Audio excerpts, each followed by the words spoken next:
कहानी की शुरुआत होती है और हम क्रिसमस ईव का समय देख सकते हैं। रात में एक कपल सो रहे थे, वहीं उनकी एक बच्ची आती है और अपनी मॉम को जगाकर कहती है कि मम्मा, छत के ऊपर किसी के चलने की आवाजें आ रही है। उसकी मॉम बच्ची को उसके रूम में सुलाने के लिए ले जाती है और कहती है कि बेटा, कोई जानवर वगैरह होगा। बच्ची कहती है, लेकिन मम्मा, सेंटा भी तो हो सकता है ना, क्योंकि क्रिसमस चलता है। मॉम कहती है कि हाँ, बिल्कुल हो सकता है। तो बच्ची बोलती है, फिर आप सेंटा के लिए दूध और कुकीज रख दीजिएगा। मॉम हाँ बोलती है और उसे सोने को कहकर वहां से चली जाती है। वो किचन में जाकर दूध और कुकीज भी रख देती है, लेकिन जब वापस जाने लगती है तो नोटिस करती है कि दरवाजा तो खुला है। वो सोचती है कि शायद मेरे हस्बैंड ने दरवाजा बंद करना भूल गए होंगे जब वो ऑफिस से आएंगे।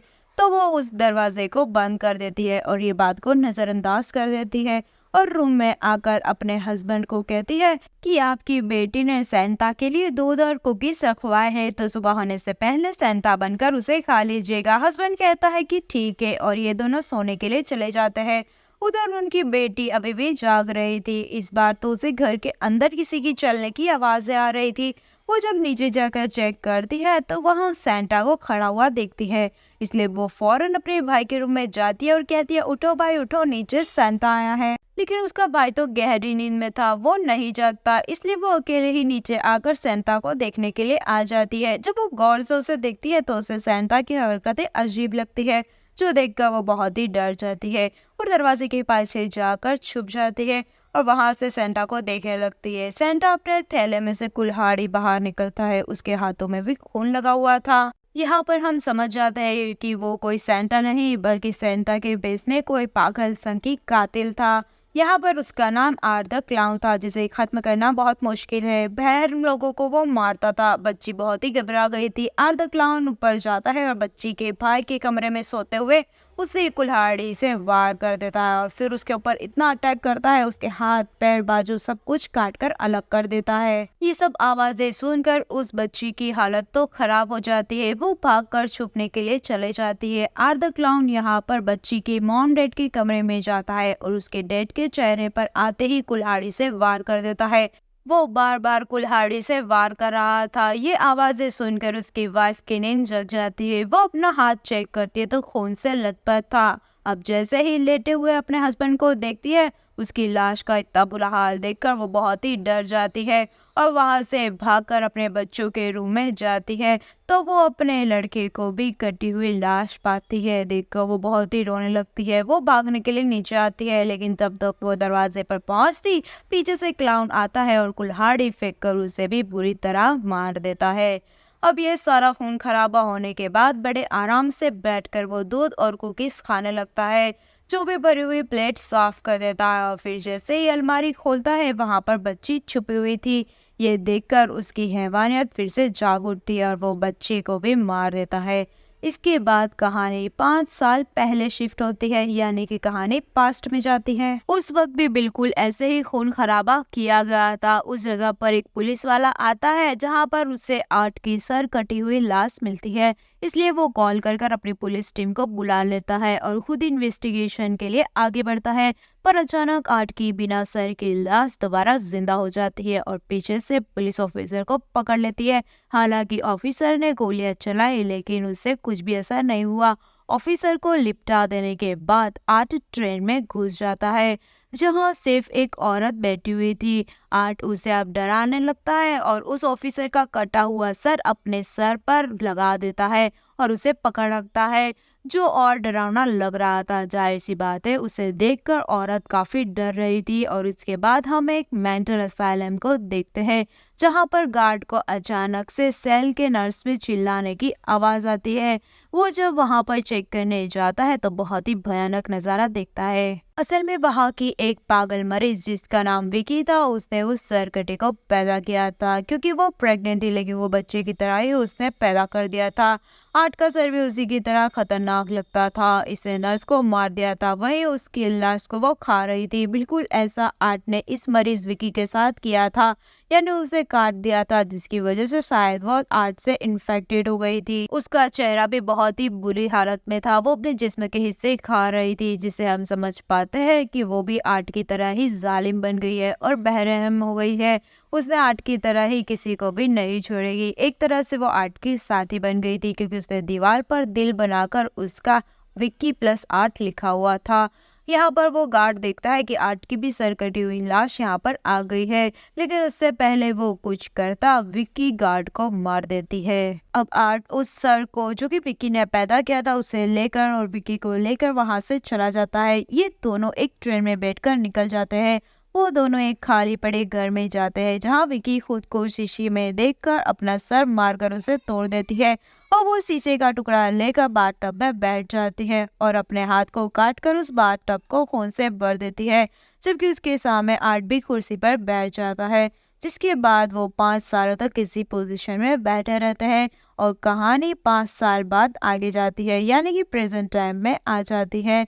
यहाँ हम एक लड़की जिसका नाम सियाना था उसे देखते हैं। वो पिछले 5 सालों में मेंटल हॉस्पिटल में ही थी, क्योंकि पहले आर्ट ने उसके सामने खून खराबा कर दिया था, जिसमें सियाना के दोस्त और उससे सबको मार दिया था। लेकिन आखिर में जिसने सर काटा और आर्ट को मारा वो और कोई नहीं बल्कि सियाना ही थी, क्योंकि उसने आर्ट को एक जादुई तलवार से मारा था, जो कि हेवन यानी कि जन्नत की तलवार थी। उसे हादसे का सियाना पर दिमाग पर बहुत ही गहरा असर हुआ था और वो सदमे में जा चुकी थी। अब वो ठीक हो गई थी, इसलिए उसे छुट्टी मिल गई थी। उसके अंकल उसे हॉस्पिटल से घर लेकर जाते हैं और वो अपनी आंटी और कजिन से मिलती है। वो बहुत ही खुश हो जाती है। दूसरी ओर हम देखते हैं कि खाली पड़े घर में 2 वर्कर्स आए थे, जिनका काम पुरानी बिल्डिंग को तोड़ना था। पहले वो घर का मुआयना यानी सर्वे करने आए थे। वो दोनों वहां जाते हैं जहाँ विकी और आर्ट की लाशें स्टैचू की तरह पड़ी हुई थी। उन पर जाली भी लगे हुए थे, लेकिन हैरत थी कि वो लाश बिल्कुल भी सड़ी नहीं थी। लेकिन इससे पहले वर्कर्स कुछ समझ पाते हैं, दोनों फिर से जिंदा होकर वर्कर्स पर पकड़ लेते हैं और फिर हमेशा की तरह उन्हें भी बेरहमी से मार देते हैं। दूसरी ओर सामान निकालते वक्त सियाना की डायरी उसकी कजिन के हाथ में लग जाती है, जिसे वो पढ़ने लगती है। तभी शाना जल्दी से उसकी डायरी ले लेती है और कहती है कि आइंदा से इसे दोबारा मत पढ़ना। जब सारे मिलकर खाना खा रहे थे तब सियाना को अपनी मरी हुई दोस्त नजर आती है, जो कि काफी बुरी हालत में थी और ये वही दोस्त थी जिसे आर्ट ने मार दिया था, लेकिन वो और किसी को नहीं दिखाई दे रही थी, जिसका मतलब ये था कि सियाना आज भी सदमे में है और वो सदमे से बाहर नहीं आई है। उसे उल्टे सीधे ख्याल आज भी आता है। इसके बाद हम सियाना के भाई को एक हॉस्टल में देखते हैं, जहां वो अपने दोस्तों से मिलता है। उसकी फीमेल फ्रेंड ने एक जॉब शुरू की थी, जिसमें वो क्राइम पॉडकास्ट करती थी और वो उसे होस्ट भी करती थी, जिसमें वो लोगों के इंटरव्यू लेती थी जिन्होंने कोई भी क्राइम या जुर्म हुआ होता अपनी आंखों से देखा हो। ऐसी चीजें तो वो दिखाती है। अब सियाना का भाई को वो देखती है तो उसके पीछे ही पड़ जाती है कि मैं तुम्हारा इंटरव्यू लेना चाहती हूँ, तो मैं शो पर आना पड़ेगा, क्योंकि वो जानती थी कि सियाना और उसके भाई ने आर्ट द क्लाउन का सामना होते हुए देखा हुआ है और वो उसकी बहुत बड़ी फ्रेंड भी थी। यहाँ पर सियाना का भाई घबरा तो जाता है, लेकिन वो कहता है कि ठीक है मैं सोचकर बताऊंगा। इसके पास तभी सियाना की कॉल आती है। वो अपनी भाई से कहती है कि मुझे तुम्हारी बहुत याद आती है, तो मैं तुमसे मिलना चाहती हूँ, तुम मिलने के लिए घर आओ या फिर मैं उधर आती हूँ। यहाँ पर दूसरी ओर हम आर्ट और विकी को भी देखते हैं, जो कि खाली पड़े घर में ही मौजूद थे। यहाँ पर वो टॉर्चर करने का नया तरीका ढूंढ रहे थे कि अगली बार किसी को कैसे टॉर्चर करना हो या फिर कैसे बेरहमी से मैं मारूंगा। यहाँ पर सबको पता है ये बात कि आर्ट भी जानता है कि जब सर्दी लगी हो तब चोट पर बहुत ही ज्यादा दर्द होती है, तो यही इनका टॉर्चर का नया तरीका था और इसी बारे में वो लोग एक्सपेरिमेंट यानी तजुर्बा ले रहे थे। वो एक चूहे को पकड़कर उसे पहले जमाता है और फिर पटक कर किसी खिलौने की तरह तोड़ देता है, जो चीज वो इंसान पर अब ट्राई करने वाला था। और अब वो अपने अगले शिकार की ओर जाता है। यहाँ पर कुछ लोग बैठे हुए थे और एक आदमी सेंटा के रूप में था।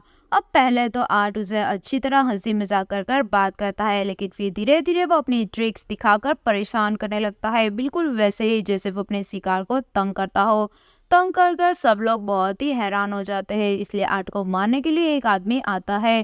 तभी वो थैली में से फौरन अपनी गन निकाल लेता है और फिर सबको शूट कर मार देता है, सिवाय एक को छोड़कर जिसने सेंटा के कपड़े पहने हुए थे, क्योंकि वो उसे टॉर्चर करेगा। और सबसे पहले वो उसे कुर्सी से बांध देता है और उसके जिस्म को बर्फ से जमाने लगता है। आखिर में वो उसे तोड़कर टॉर्चर करने लगता है, जिससे कि कोई स्टैचू को तोड़ा जाता हो, और ये बहुत ही बेरहमी से उसे मार देता है। दूसरी ओर सियाना को अपने भाई का एक पुराना खत मिलता है, जिसमें लिखा हुआ था कि कभी कभी डिमॉन्स हमारी दुनिया में घुस जाते हैं, जो कि जहन्नुम में से आए होते हैं, लेकिन वो ऐसे काम नहीं कर लेते, बल्कि किसी मरे हुए इंसान की मदद से वो ऐसा कर पाते हैं। यानी कि एक ऐसा इंसान जिसकी हाल ही में मौत हुई हो, और वो बुरा इंसान भी हो सकता है। अब अगर डिमॉन्स भी है तो उनकी टक्कर का भी कोई होगा, यानी कि एंजल्स, फरिश्ते, जो कि डीमन का खात्मा कर सकते हैं, और उन्हीं में से एक एंजल तुम हो सियाना, तभी तो तुमने आर्ट का खात्मा कर दिया था, और अगर फिर से कोई डीमन आया तो तुम भी उसे मार सकती हो। इसके बाद हम सियाना और उसकी कजिन को मॉल में देखते हैं, जहां सियाना को लोगों को चीखने की आवाजें सुनाई देती हैं, जिससे उसे खतरा होने का महसूस होता हो, यानी कि आर्ट कहीं आसपास तो नहीं आ गया, क्योंकि वो इसे ऐसा महसूस हो रहा था। और तभी सेंटा के कपड़ों में वहां पर आर्ट आता है, जिसके कपड़ों पे खून भी लगा हुआ था, और उसके चेहरे पर तब सेंटा का मास्क लगा हुआ था। लेकिन सियाना ने ये महसूस कर लिया था कि वो आर्ट ही है, और वो उसकी तरफ ही इशारा कर रहा था, जो देखकर सियाना काफी घबरा जाती है। पर अचानक उसके पीछे उसकी कजिन आ जाती है, और उससे बात कर सियाना जैसे ही पलट कर वापस देखती है तो आर्ट वहां से गायब हो गया था। और फिर घर आकर सियाना इस बारे में अपने भाई को बताती है, और कहती है कि आज मैंने मॉल में आर्ट को देखा। उसका चेहरा तो मैं नहीं देख पाई क्योंकि उसने सेंटा का मास्क लगाया हुआ था, लेकिन मुझे पक्का यकीन है कि वो आर्ट ही था, क्योंकि मैं उसे महसूस कर सकती हूँ। उसका भाई कहता है कि ऐसे कैसे हो सकता है, आपको जरूरी वहम हुआ होगा, क्योंकि उसे तो आपने ही मार दिया था। तो बस आर्ट का खेल तो खत्म हो चुका है, उस हादसे को मैं भी भूल गया हूँ, और आप भी भूल जाइए। इस पर सियाना अपने भाई का लिखा हुआ उसी खत को बताती है, जिसमें उसने कहा था कि डीमन को इंसानी दुनिया में आने के लिए मरे हुए इंसान की जरूरत होती है। पहले आर्ट एक बच्चे की मदद से आया था, जो कि बहुत ही बुरी थी, और इस बार वो आया है विक्की के जरिए, जो कि मेंटल हॉस्पिटल से भाग गई थी। उसका भाई ये सुनकर घबरा जाता है, और फिर हमें क्या करना चाहिए? पुलिस को बुलाना चाहिए या फिर टाउन छोड़कर भाग जाना चाहिए? क्या हमें ये अंकल आंटी को बताना चाहिए या नहीं? ये सब सुनकर सियाना कहती है कि अंकल आंटी को बताने का कोई भी फायदा नहीं होगा, वो मेरी बातों पर यकीन ही नहीं करेंगे, क्योंकि वो तो मुझे पागल समझते हैं। मुझे कैसे भी करके वो जादुई तलवार को ढूंढनी होगी, जब हम उन डिमंस को हरा सकते हैं। उधर आर्ट मॉल में जाता है और सेंटा बनकर बैठ जाता है, और जो आदमी सेंटा बना हुआ था, आर्ट ने उसे मार दिया था, और उसकी दाढ़ी खाल समेत निकालकर अपने चेहरे पर लगाई हुई थी। वो एक बच्चे को गिफ्ट देता है। उसे देखकर बाकी के बच्चे भी आसपास चले आते हैं, और वो सबको गिफ्ट बांटने लगता है, जिससे उसका पूरा थैला ही खाली हो जाता है। लेकिन बच्चों की मॉम्स देखती है कि ये कैसा सेंटा है, अजीब डरावना सा, और बाकी के लोग भी ये नोटिस कर लेते हैं कि ये तो वो सेंटा नहीं है जो कि हमने पहले बैठा हुआ देखा था। इसलिए गार्ड वहां पर आकर सैट को भगा देता है। तभी वहां पर बहुत ही भयानक चीज होती है। असल में वो गिफ्ट जो आर्ट ने बच्चों को दिए थे, उनमें बॉम्ब्स लगे हुए थे, और जैसे ही बच्चे गिफ्ट्स खोलते हैं, वहां जोरदार धमाका हो जाता है, जिससे मॉल के सभी लोगों की मौत हो जाती है। पूरा मॉल ही जल गया था। सियाना ने दूसरी ओर तलवार ढूंढ ली थी, और वो एक गिफ्ट के बॉक्स में रखकर छुपा देती है, और ऐसा करते हुए उसकी कजिन देख लेती है। इसलिए वो अपनी कजिन को लेकर जल्दी से रूम में जाती है, और कहती है कि तुम इसके बारे में किसी को भी मत बताना, ओके? उससे वादा भी ले लेती है, जिसकी वजह से उसकी कजिन भी मान जाती है। अब सियाना टीवी में न्यूज देख रही होती है, जहां पर मॉल में होने वाले धमाके के बारे में बताया जा रहा था। लोगों का मानना यह था कि ये किसी दुश्मन देश का काम है, लेकिन सियाना समझ जाती है कि नहीं, ये तो आर्ट का ही काम है। इसलिए वो बहुत ही घबरा जाती है। उसे उसकी भाई की फिक्र होने लगती है, इसलिए वो उसके भाई को फोन करके उस बारे में बता देती है, और घर आने को कहती है। उसका भाई पूछता है कि क्या आपके पास वो तलवार है? उसमें वो हाँ का जवाब दे देती है, और तभी उसे घर आने के लिए मान जाता है। उसके अंकल उसे हॉस्टल में लेने के लिए चले जाते हैं। पीछे से उसके भाई के दोस्तों को आकर आर्ट बहुत ही बेरहमी से मार डालता है। दूसरी ओर सियाना की आंख डरावना सपना देखकर खुल जाती है। वो देखती है कि रात के 2 बज रहे हैं, और अंकल आंटी अभी तक जाग रहे हैं, क्योंकि उसे उनकी आवाजें सुनाई दे रही थी। जब सियाना नीचे जाकर चेक कर दिया तो वो बहुत ही डर जाती है, क्योंकि उसकी अंकल आंटी नहीं थे, बल्कि वहाँ पर विक्की और आर्ट ये आवाजें निकाल रहे थे, और आर्ट ने उसके अंकल को भी मार दिया था। आर्ट सियाना पर हमला करने के लिए आगे बढ़ता है। हालांकि सियाना वे मुकाबला करती है लेकिन उसके पास तलवार ही नहीं थी, इसलिए वो लड़ नहीं सकती थी। इसलिए वो तलवार लेने की कोशिश करती है। तभी पीछे से आर्ट आकर हथौड़ी से अटैक करता है और उसे बेहोश कर देता है। सियाना को जब होश आता है तो वो खुद कुर्सी से बंधा हुआ पाती है। उसके सामने उसकी आंटी भी थी जो कि बंधी हुई थी, बीच में टेबल पर किसी चीज को लपेट कर रखा हुआ था। तभी विकी आंटी के पास आकर उनके मुंह से टेप हटाती है। वो रोती और पूछती है मेरी बेटी कहाँ पर है और तुमने उसके साथ क्या किया। इस पर विकी आर्ट को कहकर एक चीज पे से कपड़ा हटा देती है। दरअसल वो एक पिंजरा था जिसमें किसी का कटा हुआ सर था जिसे चूहे खा रहे थे। उस पर बिल्कुल भी मांस नहीं था, वो एक खोपड़ी जैसा लग रहा था।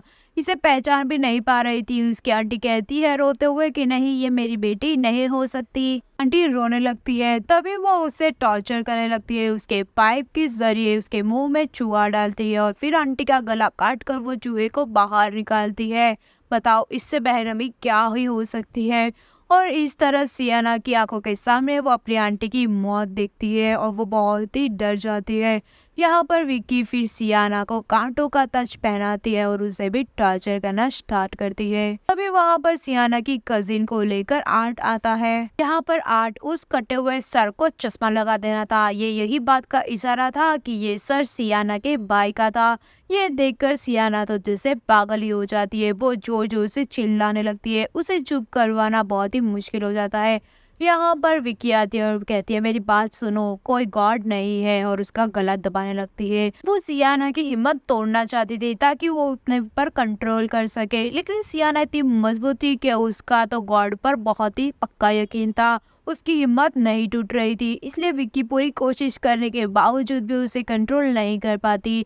अब वो सियाना के सामने उसकी कजिन को भी मारना चाहते थे, इसलिए आर्ट उसकी गर्दन पर चाकू रख देता है। तभी सियाना की कजिन को एक आइडिया आता है।